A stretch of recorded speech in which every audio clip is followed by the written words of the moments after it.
Good morning, everybody. Welcome to First Church, First Center. If this is your first time here, I'm glad you found us. Let's start. First of all, thank you, Reverend Judith, for your opening.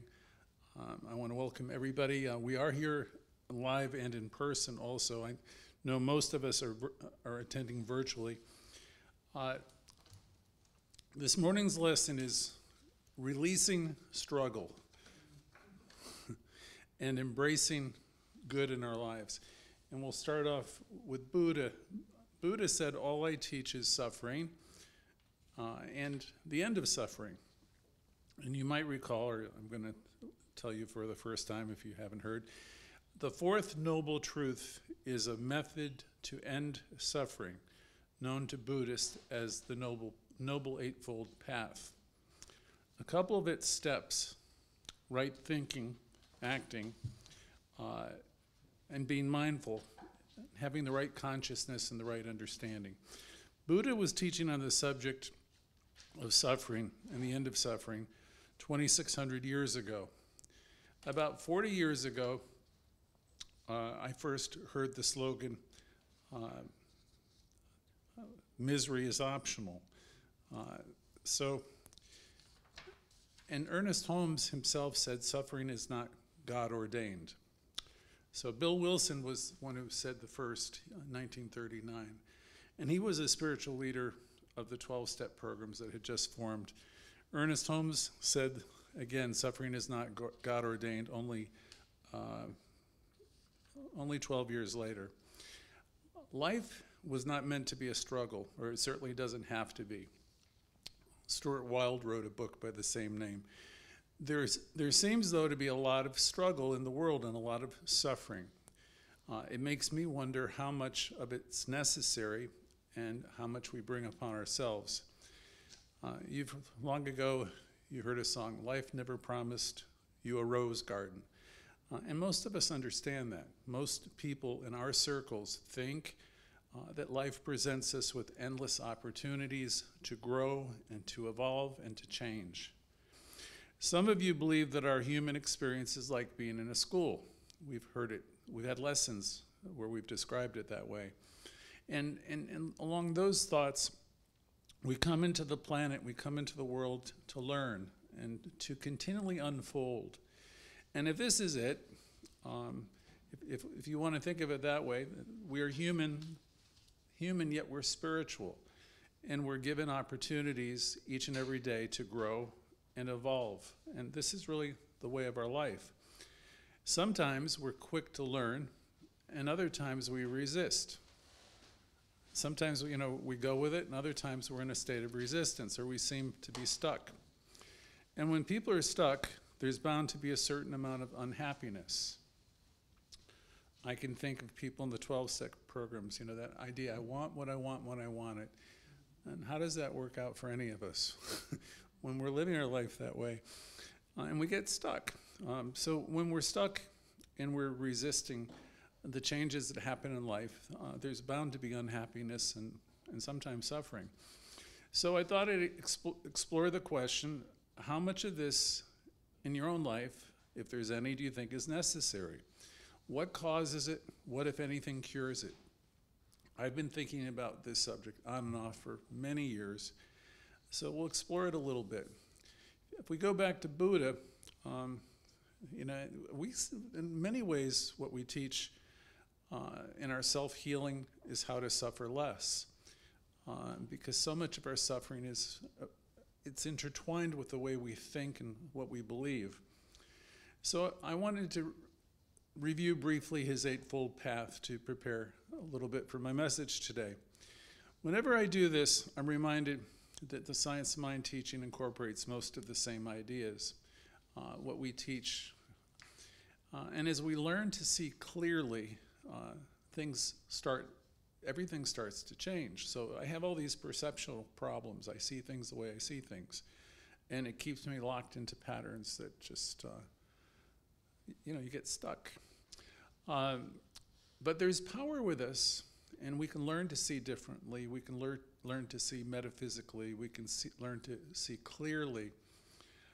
We are actually beings of light, and we can reflect light rather than distortions. We will find the ways, if you're really focused on self-understanding and realizing who you are, I'm one with the one, I'm an individualization of it. If you're coming and learning to connect with that place, you'll find ways, you'll see opportunities in mind to acquire new avenues, new freedom. Of course, we understand, and we're teaching people that wherever they are, they're in the perfect place, the perfect time, all of the time. That's a tough concept for many people to understand, but think about it, come back to it. You're always in the perfect place, the perfect time. And as you think of people in the world, they are too. Everybody's in their divine right place. So there's a certain spiritual activity that's in life everywhere. Wherever anyone is, they are there by right of consciousness or by virtue of their own understanding and consciousness, and none of us have any business judging any of it as being wrong. It's a perfect unfoldment that's happening all through the world, the planet, and we're the lucky ones because we're aware, we're awake, and we have that understanding. If their consciousness, the thing about consciousness is either bringing someone forward or it's working against them. I remember an old minister friend who was speaking about another minister friend, probably shouldn't have been speaking about her, but he said her consciousness is always tripping her up. And so that's just shop talk in religious science. What it means is if you have a consciousness where you're conflicted or you're angry or you're jealous or you're whatever it is, whatever trait, it's gonna play out. It's gonna trip you up. So whatever it is that's within, in terms of our consciousness, plays out in our life. You can think of it as a reflection of your understanding. And this isn't bad or right or wrong either. It's just this is where you are, and this is what is being reflected in your world. We try to take away the idea of right and wrong and good and bad and just understand there's a law, it works. I know this audience, or I think I do, and most of you, I would presume, know this, but that's a big presumption on my part. Because knowing the law is one thing, and then keeping it in the forefront of your consciousness and practicing it is something altogether different. There are people who are here for the first time, and of course I'd like to welcome you. I don't see you on this, well, I do see you on the screen. We'll interact with you a little bit more in a few minutes. And you're here for the first time and you're hearing this message. You might be watching it on Facebook or a rebroadcast on YouTube. There's many ways people find us now and watch us as we reach out to hundreds of people every week.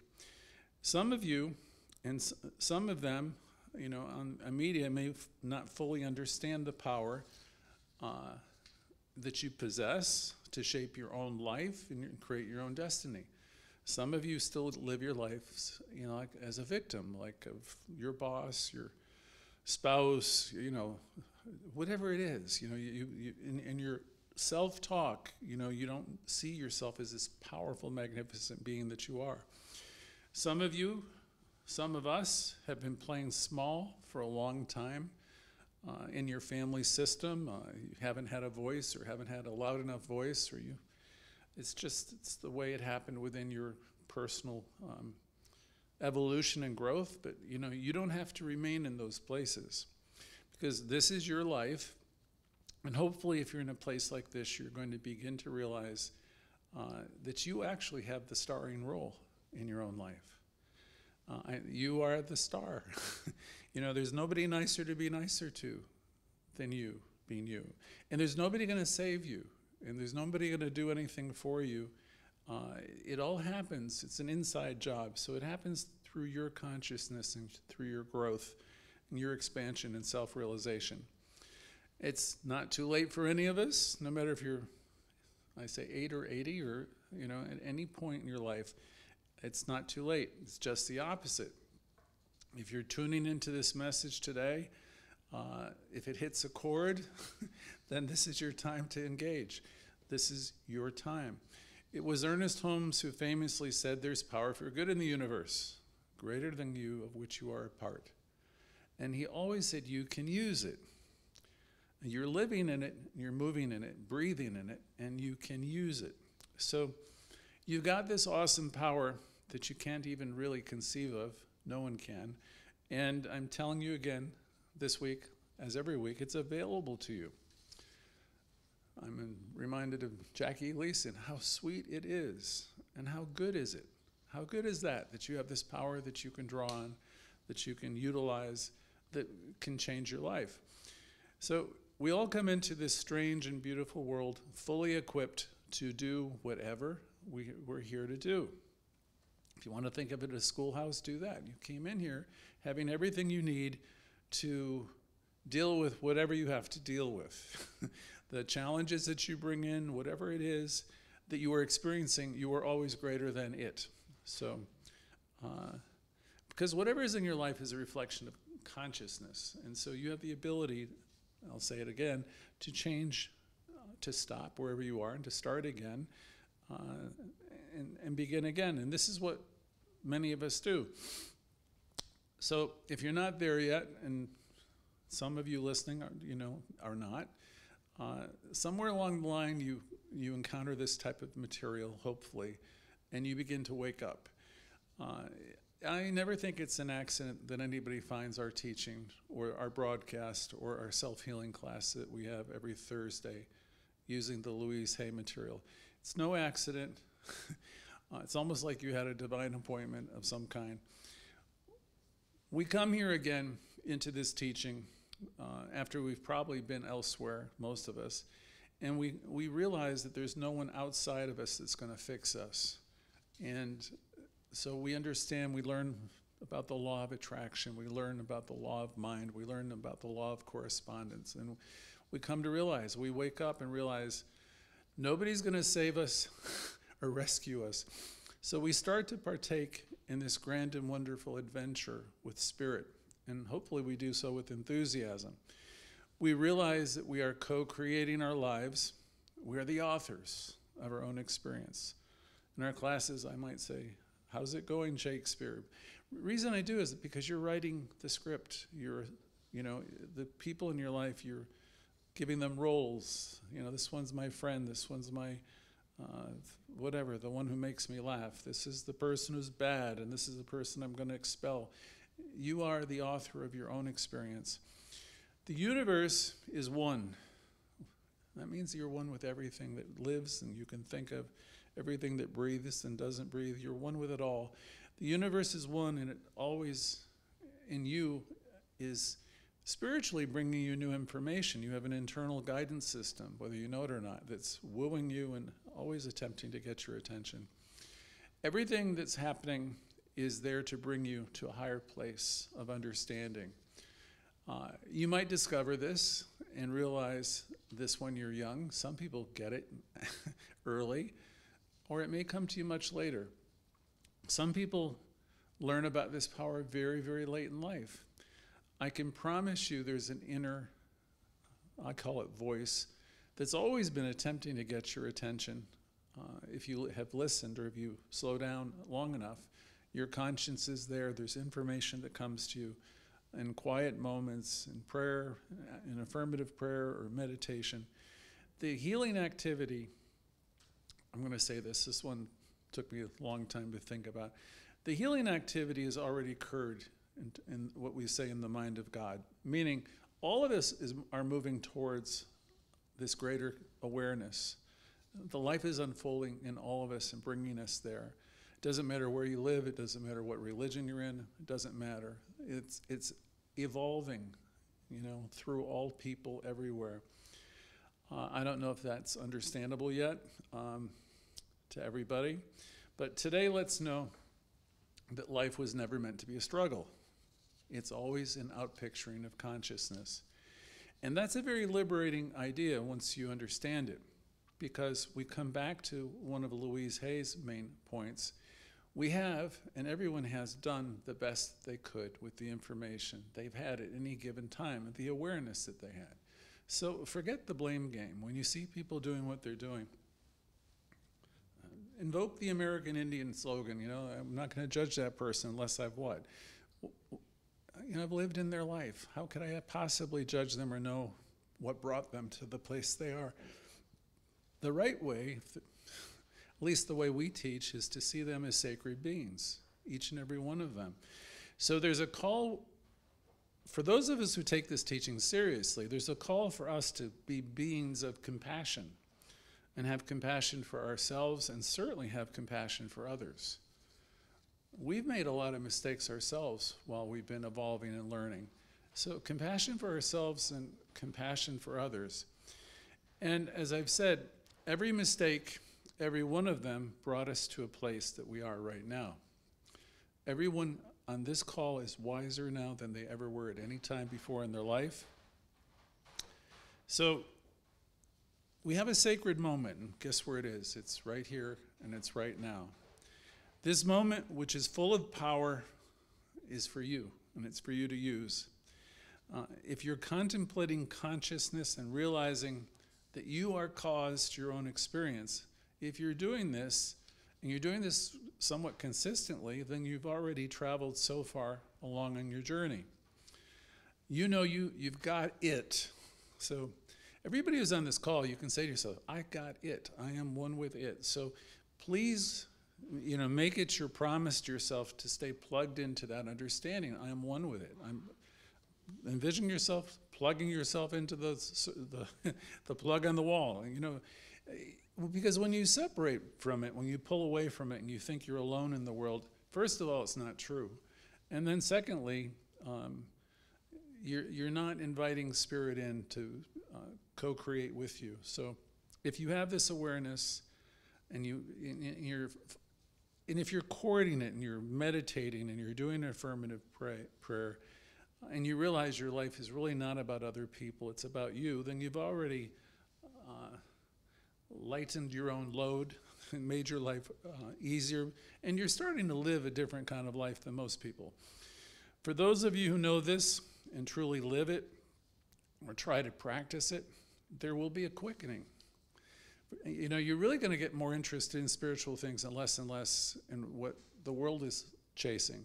For those of you who practice what you know, that you realize, if you practice realizing I'm a spiritual being and the people I'm traveling with are also, and you surround yourself a little bit more with this type of thinking and like-minded people, there's going to be a quickening in your demonstrations and in your life. You're going to lift yourself out of a lot of pain and suffering into higher places of consciousness.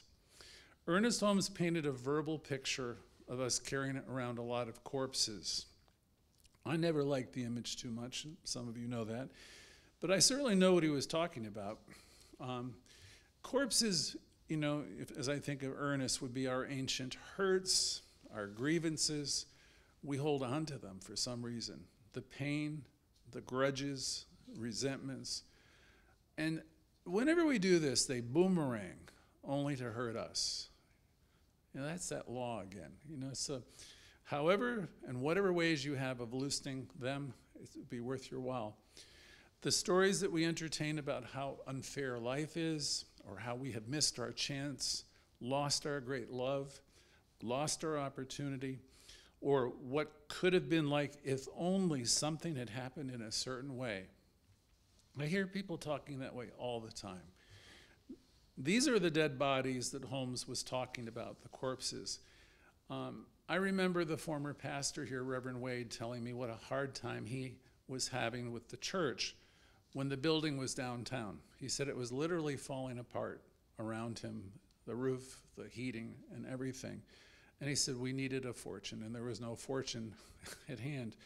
And people were focused on what it used to be like, and they were wanting him to magically bring back the people at a time when people were already leaving, moving away from churches as a trend nationally into houses of worship. Few had the vision to know that one era was over and another one was beginning. And a lot of people were unhappy because they wanted him to magically fix it all, make it like it once was. He shared with me he hung on for a couple years longer than he thought he could, but it was real hard on him. I remember him telling me he was grateful that they could sell it because they could not maintain it. He suffered quite a bit. In moving to this, we're up on 84th Street now. We bought a building that was filled with problems that we have since been attempting to fix. We've had it for about 5 or 6 years, and everything has been made new and fixed, but there was a lot to do. First Church, First Center, as many of you know who watch us weekly all over the country and parts of the world, helps a lot of people. We're able to do so because we can see clearly things are changing everywhere. We had tenants in this building that left long ago during COVID, and we were building up a good group downtown, and we came to understand that we had to find a different way to express ourselves. We had to find a way to do everything different, or we would have to fold and stop, just like so many other spiritual centers and churches have from coast to coast. I thought of this, as I was putting the lesson together, that many have folded, and many people fold when major things happen to them. That, though, is the time, if you can, to dig in deep with the teaching and refire. And that's the time when you lost the great love, when you lost the great job, when your health has, been impacted, and when life really seems to throw you a curve that seems almost insurmountable, that's the time to dig in and to refire.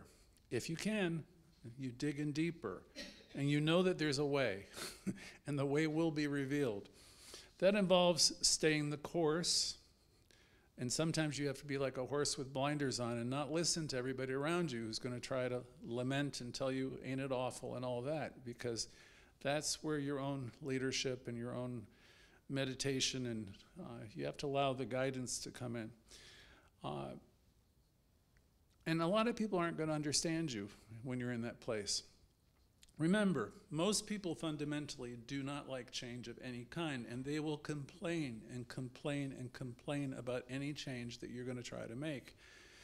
In the case of this is with people, and also in the case of our church, we decided to go big, or as big as we could, and learn how to embrace what is.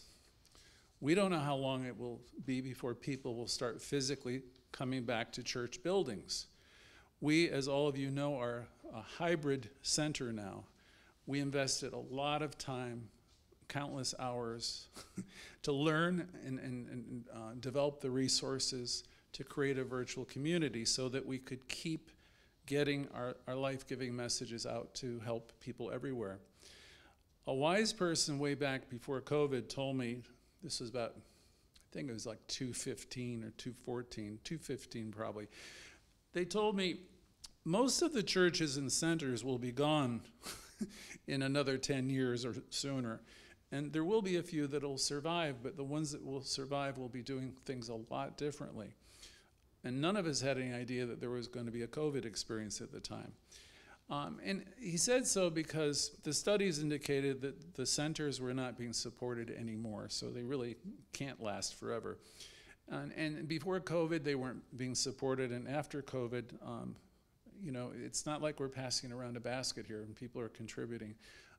So what we have to rely on is basically whatever we can do to get our message out, and we have to know that we are supplied and supported.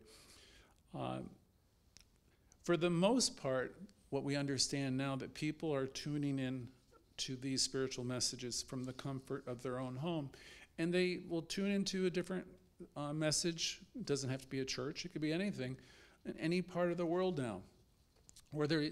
Some of you today, I'm well aware, because you text me, you're listening to our service on your cell phone while you might be getting ready to play golf or tennis. So it's a different world. So in this congregation, which is now virtual, had to make changes. We couldn't wait for the old timers to return. Many of them have passed on or they've moved. The question I want to ask today is, what happens in your life when major things take place? How well do you bounce? And do you bounce? Or do those situations sink the ship? You know, most of us have been through some major things in our life, if you've lived a bit. And, you know, you can take a look. How well do I recover? And you know, do I step up and shake it off like the old mule in the well?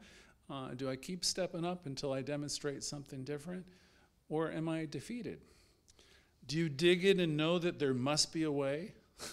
And that's really what we've had to do here, to get past it and to evolve.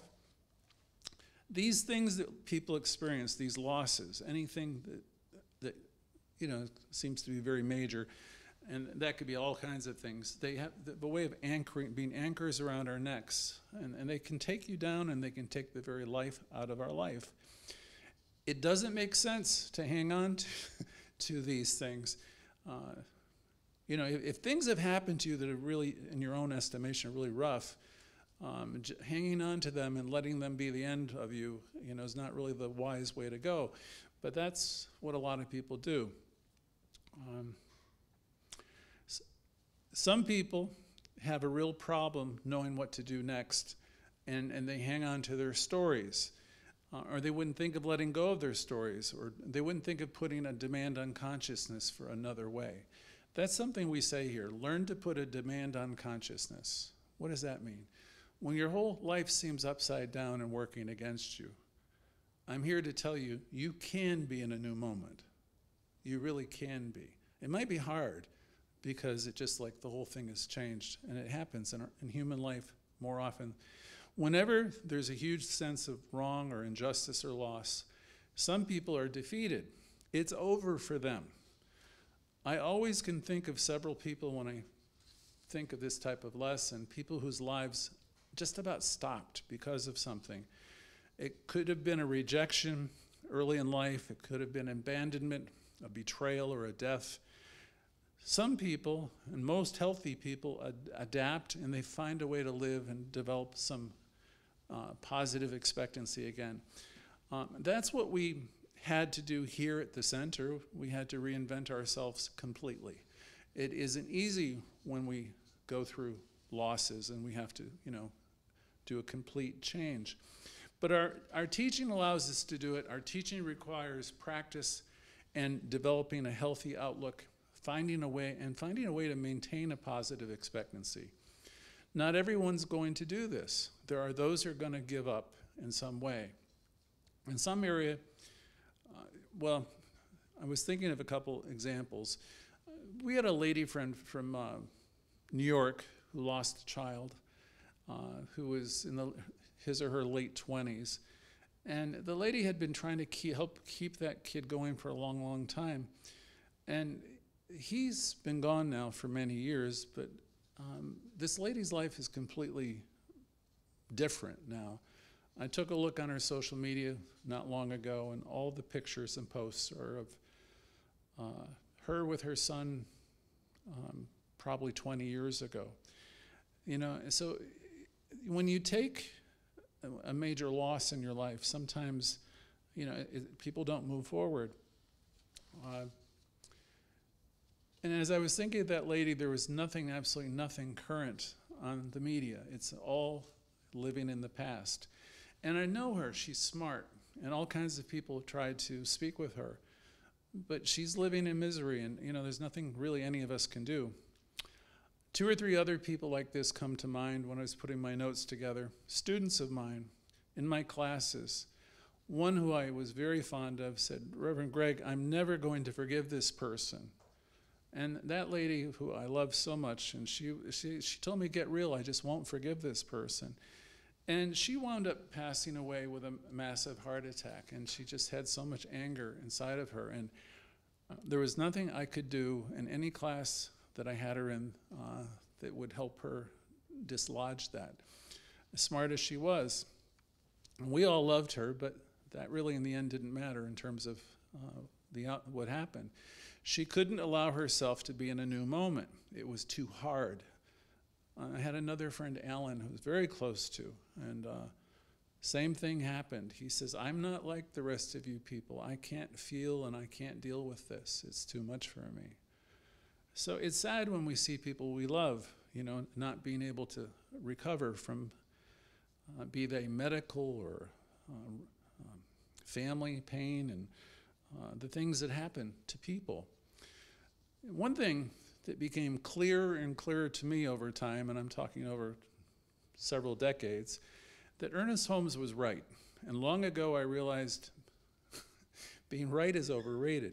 We are here to see the good in people, places, and things, even when the things or people don't look so great. I'll say that again. We're here to see the good in people, places, and things, even when the things don't look so great. That's our job. There's an old expression, there's got to be a pony in here. There's got to be a pony in this somewhere. Our job is to see the good. That's what we do. If you really don't want to do that, then you really don't belong in this teaching. Because we're here to realize first there is God. I'm reminded of my practitioner, Elijah. There is God. And, and that's really where you begin. You center yourself in that, and you know that that's always in operation, and there has to be good in this somewhere, in any situation you're in. It's the healthy way to live. I was told our philosophy, I prefer to use the word philosophy because I don't like calling it a religion. What we teach here is a philosophy, this came from Gene Houston, I believe, of healthy-mindedness. Somewhere back in the 80s, I was first asked a question, which ties into this discussion. Would you rather be right, or would you rather be happy? Simple question, right? If you really want to be happy, you would say a lot less about what people are doing. Because wherever they are, they're in enough pain already. Finding a way to love them is far more important than straightening them out. Letting go and letting God is always something to consider. Because whatever guiding force that is in you and me is in everyone as well. Remember, misery is optional.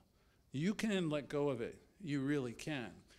You can love your brother. You can love your sister. You can love your enemy as yourself. If you want to, you can extend love. You don't have to hang on to any bitterness. A lot of the world is caught up in conflict. Just turn on the news. It's unbelievable. It might actually be the way of the world. At least on the surface, it certainly looks like it is. But there is another story, a bigger story, that suggests that there's something else always going on. We are spiritual beings here, and we're evolving. We're, as we say, evoluting. And as spiritual beings, we're evolving in light toward light. We're unfolding. I think the way we think here, I think this is what we teach is all common sense. Nobody really wants to be self-destructive. People have been raised by people. They have a lot going on inside of them. A lot of what Wayne Dyer called erroneous thinking. Most people sadly live in reaction to one another most of the time. Living the affirmative life that Holmes talked about makes a lot of sense to me, but it requires a few things. First of all, slowing everything down. All the reaction, the reactive stuff, slow it all down. Try to take the pause that we often talk about. Stop the spin, the constant reaction. Be here as best you can now, Stop yourself many times a day and say, this is God in my life, whatever the heck it is. Slow it down. Be here now so you can have a new moment and have a new start in that moment. And you might start your day over half a dozen times. I love being alive in new moments, but I can't have new moments if I'm caught up in just reacting throughout the day. I love being alive in new moments, thinking my own thoughts, having my own experiences. I ask you, don't you? Isn't that wonderful when you're connected and you know how good it is and life is responding to you? You are, what's been said by many of our authors, an original thinker. An original thinker in the world. There's never been anyone like you before, another one just like you. So what you're thinking is creating your world, and that's an amazing thing to realize. Grasp that idea for a minute. Life says yes to your predominant thoughts, the tendency of your thinking. I remember my father long ago saying to me, the way I think and what we're teaching is anything but common. In New Thought, much of this becomes like second nature to those of us who really practice it over time. But it isn't common, or the way the world thinks. And it's still challenging for most of us who are devoted to the practice, because it requires us to keep, whatever is happening, that we're starting to react to, we have to come back and see it a different way, to develop a clearer vision. So if I want to come at it from there's a spiritual recovery program, they say we have a daily reprieve. I might say we have an hourly reprieve. It's a practice. So let us be grateful for the great gift that we have in this teaching, and be grateful for one another, and to have friends who have similar understanding that can support us. Not everyone understands what we teach. Even many who think they know don't really understand. They've heard of the law of attraction. They like the idea of it, though they've not yet learned to commune with life in such a way where they have learned how to use it and practice it. We attain a lot, and we release many things too. Remember the warning caveat of Holmes. It really wasn't a warning, it's just such a positive statement. He said, there is power for good in the universe, and you can use it. There's been this spiritual understanding in the world for a long, long time. The few who understood it and practiced it have always been exceptional people. I always come back instantly to Ralph Waldo Emerson at this point, because it was said to me when I was a young kid, there's a few from every age that understand the consciousness of Ralph Waldo Emerson. He was really at least 100 years ahead of his time. There's conflict in the world, and it seems folks are endlessly preoccupied on whose side you're on, or whatever it is. It's everywhere, right? Who's right, who's wrong. And this is a consciousness we teach. We talk of separation. And it's not spiritually real. See, there is no separation, what we say in the mind of God.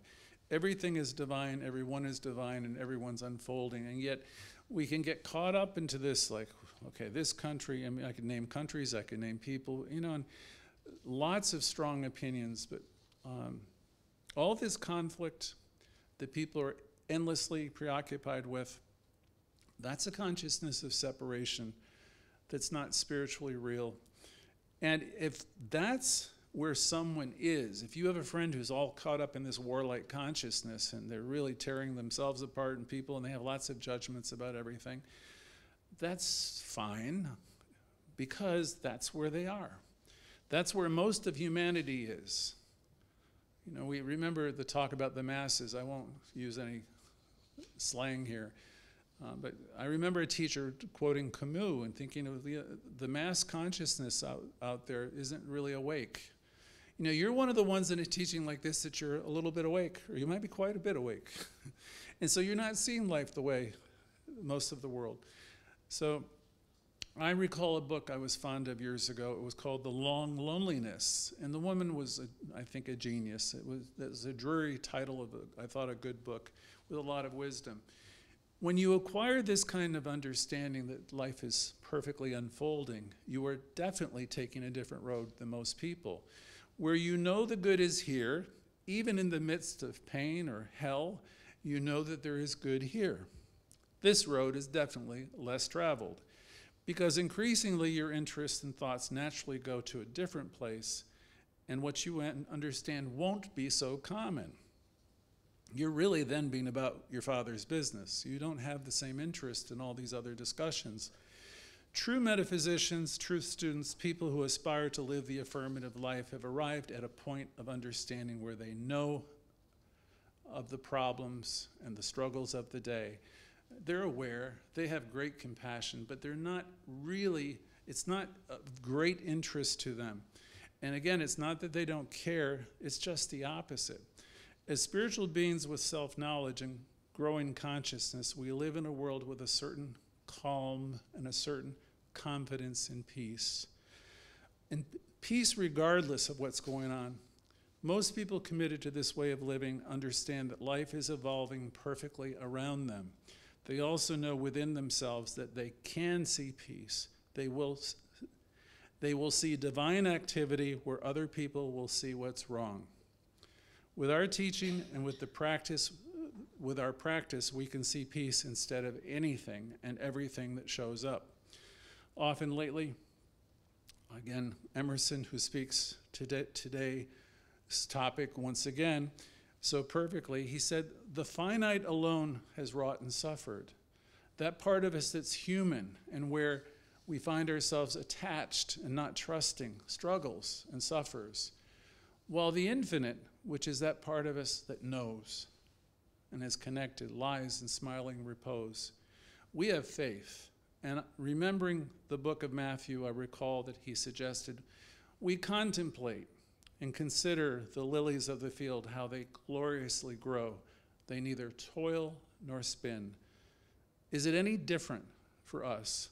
Can we grow and flourish? Yes, we are here to thrive and all is well. We exist here at this center so each of us can develop that knowing and that practice. We have a Thursday class every week, and you can connect anywhere with us and get that reminder. It can be a bit of work, but you can do it. That was one of Louise Hay's great last tours, the You Can Do It tour. You can. And we're here to help remind you. Have you ever heard of Stuart Wilde? He conducted retreats and wrote a lot of books. His book, Life Wasn't Meant to Be a Struggle, was somewhat the inspiration for today. Showed up at the perfect time in the 90s for me to get a greater understanding of that subject. In it, he mentioned struggle was somewhat inescapable. Most of us more or less expect life to be hard from our upbringing.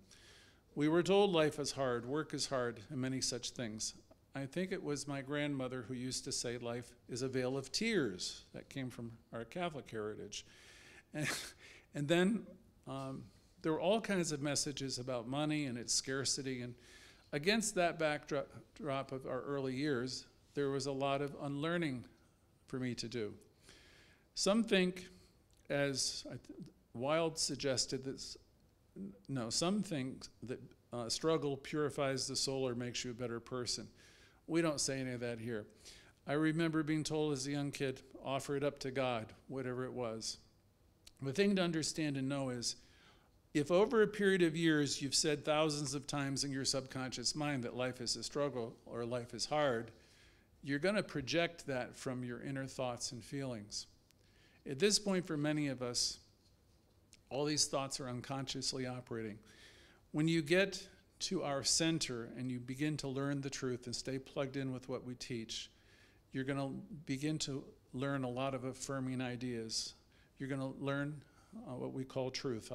Ideas of struggle and life being unfair and you're not being good enough still lie deep in many, and they show up more often than we'd like. The best way to think of them is that life is showing up for you to deal with them. We learn to cancel these ideas and replace them with ideas of truth. This is our work. This is what we do here. It's a journey and it's a practice. You can imagine you might be in a new job, a new situation with a person, and everything seems to be working beautifully. Then something happens and things don't go well. Everything we teach you here happens within. So we can be triggered but not feeling adequate or good enough, and that can cause us to self-sabotage. If our experience about life is that life is hard, I'm here to suggest that we can come to grips with the fact that we're participating in our own lives being hard. Our inner dialogue is so important. We talk about it every Thursday night. And a lot of our inner dialogue is not positive. It's the only question I ask every week. What's it been like being you this week? What we're constantly saying gets projected, and it will impact our health, our joy, our relationships, and all that we do. The law that we teach is powerful. We will experience circumstances that match our inner belief. And so if your inner belief it's a struggle, it will be. So we want to get a handle on our internal messaging. We don't want to be self-sabotaging. We don't want our consciousness tripping us up. It's good for us to take a pause and reflect, because you can turn the whole story around very quickly. If you notice your day is falling apart, you're having a tough time, stop wherever you are and get a handle on it. Tell yourself what is true about what's going on. Stop spinning the stories. Remember the story of the man who fell in the hole in the sidewalk. You've heard me tell it many times before. He keeps doing it day after day and eventually takes a different route. We don't want to go down the same roads and fall in the same holes. So we want to wake up and take a different road, take a different way. Our struggles may be there for a reason, so we're going to release the need as we learn to live this affirmative life. We can look at it. We can look at it a little bit more. You might have played a role in your childhood, say of the hero, or you might have been the one who took care of everybody, your brothers and sisters.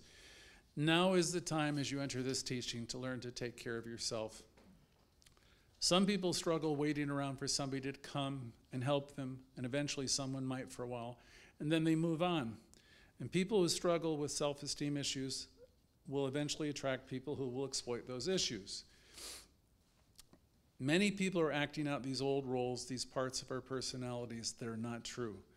Most of us here on this broadcast are involved with the center. Most of you who are deeply involved are truth students, and we're focused on getting to the core of things. In our Q process, we ask ourselves a big question: who have we come here to be? Certainly, we didn't come here to be needy or dependent, or to complain all the time, or be focused on who's right and wrong. We didn't come here to create a terrible life. We have come here to grow and to learn and to see and experience beauty. You can easily get caught up in the stories, in the corpses that Holmes talked about, and you can endlessly play out these roles. This, though, is not the path of enlightenment. My great teacher, Dr. Bill, once gave a great talk about people being, one of his best talks, it was entitled "Don't Die Dumb," which was outrageous because he put it on the marquee.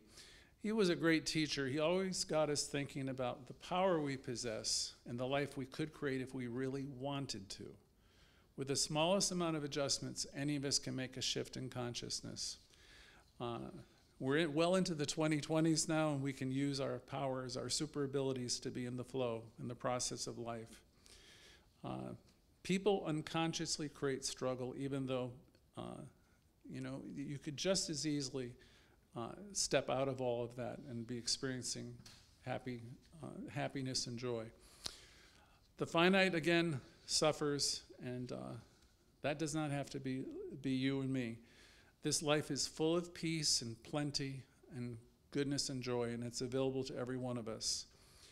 I'm going to wrap up with a couple ideas. Louise Hay would say self-acceptance and always self-approval are the keys to positive changes. And having the willingness to trade in your lesser concepts and things you're hanging on to for the greater. Be willing to forgive everybody. Refuse to be offended.